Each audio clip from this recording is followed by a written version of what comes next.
বাঘের আতঙ্ক দেখা দিল শিউড়ি থানার গড়ুইঝরা গ্রামে।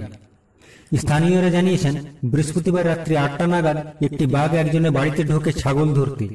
বাড়ির লোকজনের নজরে পড়লে তারা চিৎকার চেঁচামেচি শুরু করেন। পরে গ্রামবাসীরা ভীত হয়ে মশাল জেলে রাত্রে গ্রাম পাহারা দেন। শুক্রবার সকালে বন দপ্তর ও শিউড়ি থানার পুলিশ ঘটনাস্থলে যায়। কিছু কিছু জায়গায় পায়ের ছাপও দেখা গেছে, যদিও সেটি বাঘের কিনা তা জানা যায়নি। বাঘের আতঙ্কে ভুগছেন গ্রামবাসীরা। দর্পণ টিভি, শিউড়ি।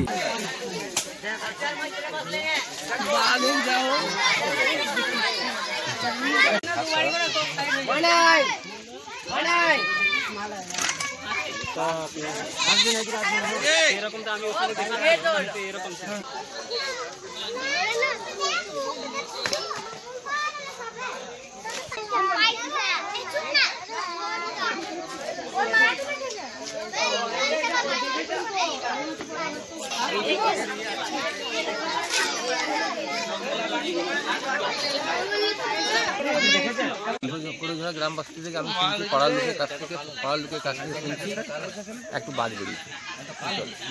বাঘ বেরিয়ে আমরা গায়ের লোকের সব মশাল দিয়ে বেরিয়ে পড়লো। কখন? রাত্রি 8টায়। তারপর মশাল নিয়ে বেরোলো, কোনো দিকে তো হয়ে করে পেল না।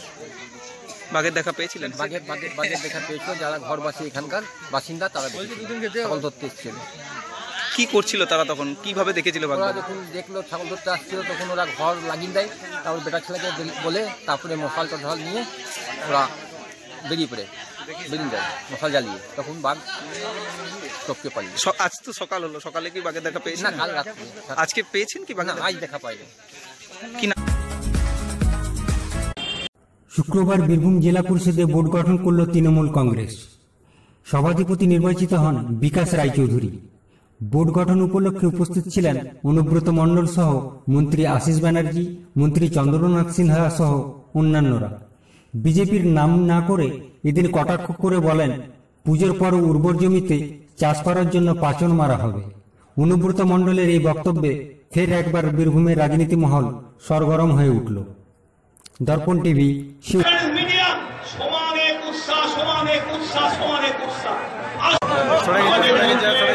আশিস বন্দ্যোপাধ্যায় তাকে মাল্যদান করছেন এবং জেলা পরিষদের তরফ থেকে তাকে সম্বর্ধনা জানানো হচ্ছে। সম্বর্ধনা দিচ্ছেন, আমরা দেখলাম এই মাত্র গঙ্গা জলে গঙ্গা পুজো। আপনারা দেখলেন গঙ্গা জলে গঙ্গা পুজো। মাননীয় অনুব্রত মণ্ডল তার মালাটি মাননীয় বিকাশ রায়চৌধুরীকে ফিরিয়ে দিলেন। কথা বলি, আপনারা জানেন আমাদের উর্বর জমি অনেক আছে, যে জমিগুলোতে চাষ হয় না। দেখা যাবে বুথে থেকে অনেক দূরে দূরে, বুথের পর অনেক জমি আমাদের পড়ে আছে, উর্বর জমি। সেই জমিগুলোকে চাষ করতে গেলে পাচনের দরকার হয়। পাচন ভালো করে না মারলে ভালো করে নাঙল চলবে না। তো উর্বর জমি চাষ করার জন্য পুজোর পর থেকে পাচনের ঠিক পাচন চললে নাঙল ভালো চলবে। কোন কোন এলাকায় জমি উর্বর নেই? দেখুন, উর্বর জমি তো সব বুথেই আছে, কোনো বুথে ভাব নাই। যে বুথেই যাবেন সেখানেই উর্বর জমি আছে। জমি কোথায় আছে? সব জায়গায় বোলপুর লোকসভা। দুবরাজপুর পৌরসভার 3 নম্বর ওয়ার্ডের অনুষ্ঠান ভবন ও 14 নম্বর ওয়ার্ডের সাংস্কৃতিক মঞ্চের দ্বারোদ্ঘাটন করলেন সাংসদ শতাব্দী রায়। উপস্থিত ছিলেন বিধায়ক নরেশ বাউরি, পৌর প্রধান পীযূষ পাণ্ডে, উপপৌর প্রধান মির্জা শওকত আলী, কাউন্সিলর বিপ্লব মাহাতো সহ অন্যান্যরা। নয়ন দার রিপোর্ট, দর্পণ টিভি, দুবরাজপুর। কিছু কথা ভাইস চেয়ারম্যান মাননীয় মির্জা শওকত আলী মহাশয়ের কাছ থেকে। আজ আমরা 3 নম্বর ওয়ার্ডের একটি হাজির আছেন দুবরাজপুর বিধানসভার দুবরাজপুর রোড থেকে শুরু করে স্টেডিয়াম, উজ্জ্বল সঙ্গে থাকুন। আমরা আমাদের সঙ্গে আছি, আপনাদের আশীর্বাদ নিয়ে আমরা আপনাদের নমস্কার।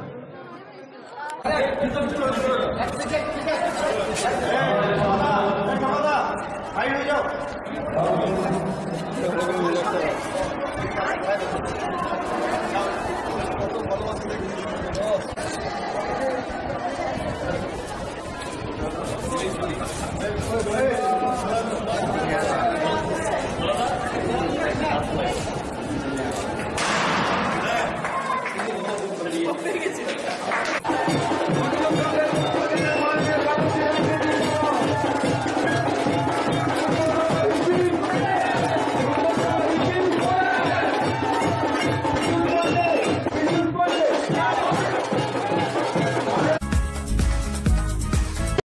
মাড়গ্রামে রামপুরহাট 2 নম্বর পঞ্চায়েত সমিতির বোর্ড গঠন করল তৃণমূল কংগ্রেস। এই উপলক্ষে স্থানীয় তৃণমূল কর্মী সমর্থকরা আবির খেলায় মেতে উঠলেন। সমিতির সভাপতি নির্বাচিত হন ছবি লেট ও সহসভাপতি হন দৌলতেন্নেসা নুরি। সৌগত মণ্ডলের রিপোর্ট, দর্পণ টিভি, রামপুরহাট।